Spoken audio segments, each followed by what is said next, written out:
તો બીઝેડ ગ્રુપના મામલે વધુ એક સમાચાર સામે આવી રહ્યા છે, તેની પર પણ નજર કરી લઈશું। એક તરફ સીઆઈડી ક્રાઇમ દ્વારા તેમની ઉપર દરોડા પાડવામાં આવ્યા છે। બીઝેડનું કનેક્શન અમરેલી જિલ્લામાં મળ્યું।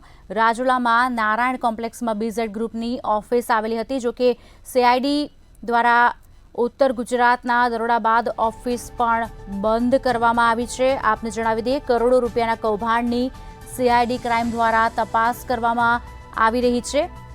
હિંમતનગર સાબરકાંઠા બાદ રાજુલાનું કનેક્શન બહાર આવી શકે છે। આપને જણાવી દઈએ સમાચાર, સીઆઈડી ક્રાઇમ ગમે ત્યારે રાજુલા તપાસમાં આવી શકે છે। રાજુલામાં નારાયણ કોમ્પ્લેક્સમાં બીઝેડ ગ્રુપની ઓફિસ આવેલી હતી। સીઆઈડીના ઉત્તર ગુજરાતના દરોડા બાદ ઓફિસ બંધ કરવામાં આવી છે। કરોડો રૂપિયાના કૌભાંડની સીઆઈડી ક્રાઇમ દ્વારા તપાસ હાથ ધરવામાં આવી છે। એક બાદ એક તમામ ઓફિસ પર દરોડા પાડવામાં આવી રહ્યા છે। હિંમતનગર સાબરકાંઠા બાદ રાજુલાનું કનેક્શન પણ સામે આવ્યું છે। બીઝેડનું કનેક્શન અમરેલી જિલ્લામાં નીકળી શકે છે। આપને જણાવી દઈએ સમાચાર, રાજુલામાં નારાયણ કોમ્પ્લેક્સમાં બીઝેડ ગ્રુપની ઓફિસ આવેલી હતી।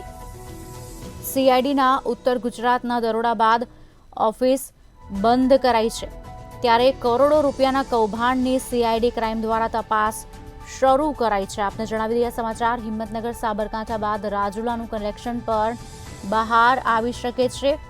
કરોડો રૂપિયાની ઉચાપત ચોક્કસથી કહી શકાય। પોન્જી સ્કીમ લાવીને લોકોને ઠગવાની આ એક વાત સામે આવી છે। જો કે 9 વર્ષ બાદ આ મામલો ઉજાગર વધારે થયો છે અને સીઆઈડી ક્રાઇમે એક બાદ એક જગ્યાએ શરૂ કરી છે રેડ, અને તમામ વસ્તુ બહાર આવે તેવી શક્યતાઓ પણ ચોક્કસથી સેવાઈ રહી છે।